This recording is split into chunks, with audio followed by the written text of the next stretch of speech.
Hi friends, this is Santosh from Tribly. Today we will discuss about the node analysis. Before the watching video, please subscribe to my channel for more videos. Please like the video. Your like will really motivate us. Okay, we go to topic. Today we will discuss about the node analysis. మనం node analysis చేయాలంటే first of all KCL అంటే ఏంటిదో తెలవాలి, node అంటే ఏంటిదో తెలవాలి. Node అంటే ఏం లేదండి, మనం ప్రాక్టికల్గా చూసినట్లయితే ఒక రెసిస్టర్, ఒక కెపాసిటెన్స్, ఒక ఇండక్టర్ అనేది ఒక పాయింట్ దగ్గర కలవడాన్ని నోడ్ అంటారు. Okay, and 2 or more circuit elements ఒక దగ్గర కలవడాన్ని నోడ్ అని అంటారు. ఓకే, ఇక్కడ చూసినట్టయితే ఇక్కడ ఒక రెసిస్టర్ ఉంది, ఇక్కడ ఒక రెసిస్టర్, రెండు ఒక దగ్గర కలిసినాయి కాబట్టి దాన్ని నోడ్ అంటారు. ఓకే, నోడ్ అంటే ఏంటిదో తెలిసిపోయింది. నెక్స్ట్ కేసీఎల్ అంటే చూద్దాం. కేసీఎల్ అంటే Kirchhoff current law. Kirchhoff current law అంటే sum of the currents entering to the junction is equal to the sum of the current and leaving the junction. అంటే leaving the జంక్షన్ని మనం మైనస్లో తీసుకుంటాం కాబట్టి అవి అటు వెళ్ళిపోతే ప్లస్ అయిపోతాయి కాబట్టి రెండు ఈక్వల్ అని చెప్పాం. లేదంటే అవి యూతల పక్కనే ఉంటే ఈక్వల్ టు 0 అని తీసుకుంటాం. ఓకే, అర్థమైంది అనుకుంటున్నాం కాన్సెప్ట్. ఇక మీ టైం వేస్ట్ చేయడం ఎందుకు, మనం ప్రాబ్లంకి వెళ్దాం. ప్రాబ్లంకి వెళ్ళినట్టయితే కేర్ఫుల్గా చూడండి.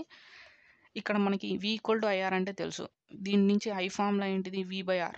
ఓకే, ఈ ప్రాబ్లంలో కూడా బేసిక్ కాన్సెప్ట్ ఇదే. ఏ ప్రాబ్లం అయినా, కేవీఎల్ అయినా, కేసీఎల్ అయినా ఈ కాన్సెప్ట్ మీద వర్క్ అవుతుంది అనమాట.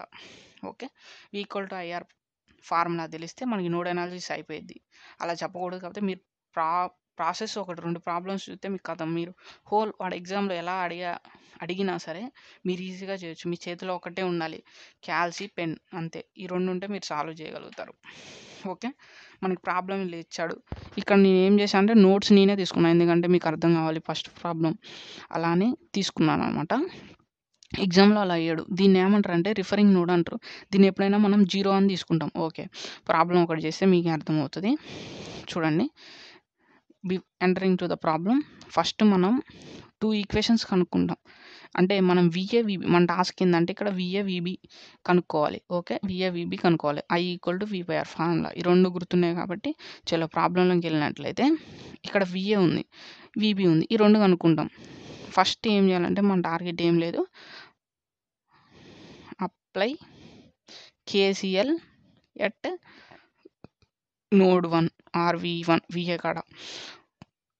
ఓకే, కేసీఎల్ మీద వర్క్ అవుతుంది అనమాట నోడ్. అందుకే నేను కేసీఎల్ అని పెట్టా ఇక్కడ. KCL at node 1.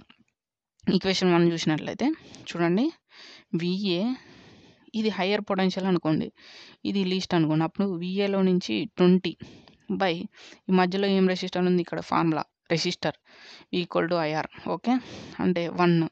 Okay, next చలో విఏ ఇటు వెళ్దాం. ఈసారి ఇటు కానీ ఇటు కానీ, ఫస్ట్ దీనికి వెళ్ళాం, తర్వాత కింద దానికి వెళ్దాం, తర్వాత దీనికి వెళ్దాం. విఏ దీన్ని ఏమంటాం అనుకో, రిఫరింగ్ నోడ్ అంట.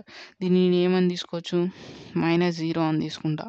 -0 అని తీసుకుంటా దీని రిఫరింగ్ నోడ్ని. బై ఏముంది, 1 ఉంది. ఓకే, నెక్స్ట్ వచ్చేసి ప్లస్ ఇటు వెళ్దాం, VA minus VB, VA minus VB by 0.5 equal to యువతల పక్క మనకి ఏం లేదు కాబట్టి 0. ఓకే, 0.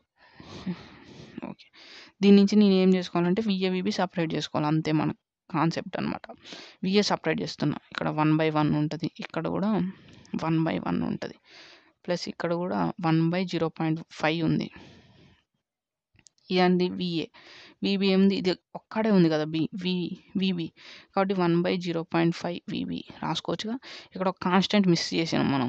ఆ కాన్స్టెంట్ నేను ఎందుకు మిస్ చేశాను అంటే దాన్ని అవతల పక్క తీసుకెళ్దామని మిస్ చేశాను. దాన్ని అవతల పక్క తీసుకెళ్తే 20. ఓకే, 1 + 1 1/0.5 అంటే మనకు తెలుసు 1/1/2, 2 పైకి వెళ్తే 2, 1 + 1 + 2 ఎంత, 4 విఏ మైనస్ 1/0.5 అంటే ఏం చెప్పి ఇప్పుడే, VB equal to 2 VB equal to 20. ఒక ఈక్వేషన్ వచ్చేసింది ఆల్రెడీ మనకి. నెక్స్ట్ వచ్చేసి మనం విబి దగ్గర మనం నోడ్ అనాలిసిస్ అప్లై చేద్దాం. విబి దగ్గర నోడ్ అనాలిసిస్ అప్లై చేస్తే మనకి ఏమి ఈక్వేషన్ వచ్చిద్దో చూద్దాం. విబి దగ్గర నోడ్ అనాలిసిస్ అప్లై చేద్దాం. అప్పుడు నేను ఫస్ట్ ఇక్కడి నుంచి తీసుకుంటున్నా, చూడండి, విబి మైనస్ 20. రెసిస్టర్ ఎంత ఉంది ఇక్కడ, రెసిస్టర్ ఎంత ఉంది ఇక్కడ, 1 ఉంది కాబట్టి 1 రాసా. Next plus VB minus VA, ఇక్కడ వి మైనస్ విఏ బై 0.5 ఉంది. నెక్స్ట్ వచ్చేసి విబి, ఇది 0 కాబట్టి మనకు తెలుసు కాబట్టి direct VB by 2 equal to 0 అనమాట. మన కాన్సెప్ట్ ఏంటి, విఏ విబి ఒక దగ్గర రాసుకోవాలి. విఏ చూసుకోండి, విఏ ఇక్కడ 0.5 ఉంది, మైనస్ 0.5 మైనస్ 1/0.5 1/0.5 అంటే 2 అని తెలుసు. విఏ నెక్స్ట్ విబి చూసుకోండి, విబి చాలా సింపుల్, ఏం లేదు. విబి అనేది ఇక్కడ విబి ఉంది అంటే ఇక్కడ 1/1 ఉంది. నెక్స్ట్ విబి ఇక్కడ కూడా ఉంది, 1/0.5 అంటే ఏం చెప్పా, 2 అని చెప్పా. నెక్స్ట్ 1/2 ఉంది, ఇక్కడ కూడా 1/2 ఉంది. ఓకే, విబి ఈక్వల్ టు 0 కాదు, ఈ 20 యువతల పక్కకు వస్తే 20 అవుతుంది, -20 కాస్త +20 అవుతుంది. ఇప్పుడు -2VA ప్లస్ 1 + 2 1/2 అంటే ఏంటిది 0.5, 1/2 అంటే 0.5, 0.5 + 3 ఏమవుతుంది 3.5 VB అవుతుంది ఈక్వల్ టు 20. మనం ఏం లేదు, విఏ విబి కనుక్కోవాలి కాబట్టి 2 ఈక్వేషన్స్ వచ్చినాయి. 2 ఈక్వేషన్స్ నుంచి మనం కనుక్కోవచ్చు, చాలా సింపుల్. ఇప్పుడు చూడండి, క్యాల్సి తీసుకున్నాం. ఫస్ట్ నేను క్యాల్సి తీసుకున్న తర్వాతకి ఈ 2 ఈక్వేషన్ని సాల్వ్ చేయాలి. మన టాస్క్ ఏంటంటే 2 ఈక్వేషన్ సాల్వ్ చేయాలి, 3 ఈక్వేషన్ 5. ఇక్కడ జాగ్రత్త చూసుకోండి, ఇక్కడ కొన్ని క్యాల్సీలలో +CN = 0 అని ఉంటుంది, కొన్ని క్యాల్సీలలో అవతల CN ఉంటుంది. అందుకే నా క్యాల్సీ ప్రకారం నేను ఏం చేశాను, ఈ 20ని యువతల పక్క తెచ్చుకున్నా. అది మెయిన్ చూసుకోండి, ఎందుకంటే ఈక్వేషన్స్ క్యాల్సీలో చూసుకున్న తర్వాతకే సబ్స్టిట్యూట్ చేయండి. నెక్స్ట్ వచ్చేసి ఇక్కడ 4 ఉంది, 4 equal to -2 equal to 20 equal to next ఇక్కడ -2 ఈక్వల్ టు 3.5 ఈక్వల్ టు 20. 11 వచ్చింది, 12 వచ్చింది. మన ఆన్సర్ ఏంటిది, విఏ ఈక్వల్ టు 11 అనమాట, 11 volts. విబి అనేది 12 volts, 2 వచ్చేసాయి. నెక్స్ట్ మనది ఏంది, ఈ 2 వచ్చేసాక ఆన్సర్ కంప్లీట్ అవుతుంది. కాకపోతే క్వశ్చనింగ్ కొన్నిసార్లు ఏం అడుగుతాడంటే వాడు 2 ohms రెసిస్టర్ దగ్గర ఎంత కరెంట్ ఫ్లో అవుతుందని అడుగుతాడు. 2 ohms రెసిస్టర్ దగ్గర ఎంత కరెంట్ ఫ్లో అవుతుందని అడగొచ్చు. ఇక్కడ 1 ohm అని అడిగే ఛాన్స్ లేదు, ఎందుకంటే మనకి 3 ఉన్నాయి 1 ohms కాబట్టి అడగలేడు. 2 ohms రెసిస్టర్ దగ్గర ఎంత కరెంట్ ఫ్లో అవుతుందని అడిగితే జస్ట్ సింపుల్, ఏం లేదు. 2 ohms రెసిస్టర్ దగ్గర ఇక్కడ విబి ఉంది కదా, VB/2 అదే కదా I, VB/2 equal to I కదా. ఐ ఈక్వల్ టు విబి మనకు వచ్చేసింది, దాన్ని సబ్స్టిట్యూట్ చేస్తే VB/2 చేస్తే మనకి కరెంట్ వాల్యూ వస్తుంది. అలా చేసుకోవాలి. ఓకే, నెక్స్ట్ అలా ఇచ్చినప్పుడు కన్ఫ్యూజ్ కాకూడదు అనమాట. నెక్స్ట్ ప్రాబ్లం చూద్దాం. దీంట్లో ఏం లేదు, ఇక్కడ 2 కరెంట్ సోర్సులు ఉన్నాయని భయపడమాకండి. సింపుల్, ఇది కూడా సింపుల్గా సాల్వ్ చేద్దాం. నాతో పాటు మీరు కూడా పెన్ బుక్ పట్టుకోండి, ఎందుకంటే ప్రాబ్లమ్స్ అనేవి చూస్తే రావు, ప్రాక్టీస్ చేస్తే వస్తాయి. ఓకే, నేను చేసినాక చూసైనా ప్రాక్టీస్ చేయండి, యాజ్ యువర్ విష్. ఇప్పుడు నెక్స్ట్ ప్రాబ్లంలోకి వెళ్తే సేమ్ యాస్టీస్ అనమాట, కన్ఫ్యూజ్ కామాకండి, యాస్టీస్. ఇక్కడ V1 తీసుకుంటున్నాను ఫస్ట్. నేను V1 తీసుకొని ఇక్కడ రిఫరింగ్ నోడ్ అంటున్నా కదా, ఫస్ట్ రిఫరింగ్ నోడ్తో స్టార్ట్ చేద్దాం. V1 బై ఇక్కడ 2 ఉంది ప్లస్ ఇది చూద్దాం. V1 ఇక్కడ కరెంట్ సోర్స్ ఉంది కదా, లాస్ట్కి మీకు చెప్తా. V1 minus V2/2 equal to, ఇది కరెంట్ సోర్స్ అనేది ఆపోజిట్ అవుతుంది. మనం కనుక్కునేదే కరెంట్ సోర్స్ కోసం కాబట్టి వాడు ఇక్కడ ఆల్రెడీ కరెంట్ సోర్స్ ఇచ్చాడు కాబట్టి ఏమని చెప్పాం, కేసీఎల్ అంటే sum of the currents entering to the junction is equal to sum of the current leaving the junction. అంటే ఇక్కడ ఆపోజిట్ వస్తుందని అనుకున్నాం కాబట్టి మైనస్ తీసుకుంటాం. ఇక్కడ మైనస్ తీసుకుంటే -1 అని వస్తుంది, ఆ మైనస్ని అవతల తీసపోతే +1 కథం. అది ప్రాబ్లంలో చిన్న కాన్సెప్ట్ అప్లై చేసేది. నెక్స్ట్ వచ్చేసి ఏం చేయాలి, మన టాస్క్ V1ని V2ని సపరేట్ చేసుకోవాలి. ఇక్కడ V1 చూడండి 1/2 ప్లస్ ఇక్కడ V1 1/2, V1 minus 1/2 V2 equal to 1.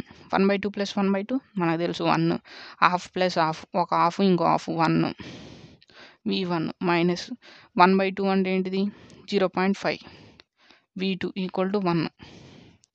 ఇది ఒక ఈక్వేషన్ వచ్చేసింది మనకి, ఒక ఈక్వేషన్. నెక్స్ట్ ఈక్వేషన్ చూద్దాం. V2 దగ్గర చూడండి, సేమ్ కాన్సెప్ట్ అనమాట, కన్ఫ్యూజ్ కాబట్టి సేమ్ కాన్సెప్ట్. ఇక్కడ జస్ట్ ఏం లేదు, 2 amperes ఇచ్చాడు. ఇప్పుడు మన రిఫరింగ్ నోడ్ నుంచి కన్సిడర్ చేద్దాం. V2 బై ఇక్కడ 1 ఉంది కదా, V2/1 plus V2 minus V1 by 2 అనమాట. నెక్స్ట్ వచ్చేసి కరెంట్ చూసుకోండి. కరెంట్ సోర్స్ ఏంది 2 ఉంది. మైనస్ నుండి తీసుకొస్తే ప్లస్ V2. నెక్స్ట్ 0.5 అంటే ఇక్కడ V1 ఉంది 1/2 ఉంది 0.5 V1 ప్లస్ 1 ఇక్కడ 1 ఉంది. నెక్స్ట్ వచ్చేసి ఇక్కడ 1/2 ఉంది equal to 2 minus 0.5 V1 plus ఈ 1/2 అంటే 0.5 1 కలిపితే 1.5 V2 ఈక్వల్ టు 2. ఈ రెండు ఈక్వేషన్ని సాల్వ్ చేస్తే మనకు వచ్చేదే ఆన్సర్. ఓకే 5 1 ఇక్కడ 1 ఉంది 1 ఇక్కడ మైనస్ 0.5 ఉంది. నెక్స్ట్ 1 ఉంది. ఓకే నెక్స్ట్ మైనస్ 0.5 ఉంది మళ్ళా 1.5 ఓకే ఇక్కడ 2 ఓకే 2 2లే వచ్చాయి అనమాట ఆన్సర్. చూడండి 2 2 వచ్చాయి, ఇంకోటి కూడా 2 వచ్చింది. సో ఆన్సర్ వచ్చేసి మనకి V1 2 వచ్చింది, V2 2 వచ్చింది. మీకు చిన్న టాస్క్ ఇస్తున్నా చూడండి. ఏమడుగుతున్నా అంటే నేను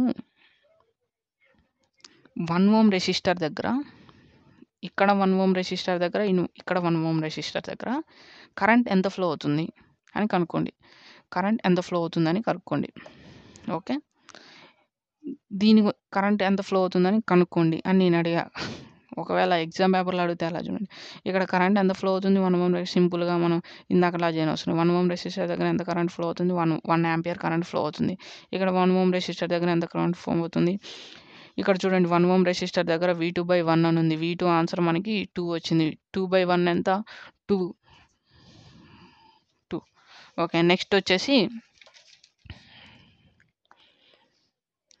వచ్చేసి ఈ ప్రాబ్లమ్స్ అనేది అంటే మనం ఇంత దాకా గ్రౌండ్ వర్క్ చేసాం. ఓకే మన కెపాసిటీ అంటే మనకి తెలవాలి కాబట్టి నేను సమ్ క్వశ్చన్స్ అనేది ఇస్తున్నా. చూడండి సమ్ క్వశ్చన్స్ అనేది ఇస్తున్నా. మన కెపాసిటీ తెలవాలి కదా, సమ్ క్వశ్చన్స్ ఇస్తున్నా. చూడండి ఇక్కడ ఈ ప్రాబ్లంకి మనం ఏం కనుక్కోవాలి V1 V2 కనుక్కోండి. ఓకే ఆన్సర్స్ ఇవి వస్తాయి. ఒకసారి మీరు స్క్రీన్ షాట్ తీసుకోండి as your wish. Okay friends, thank you for watching.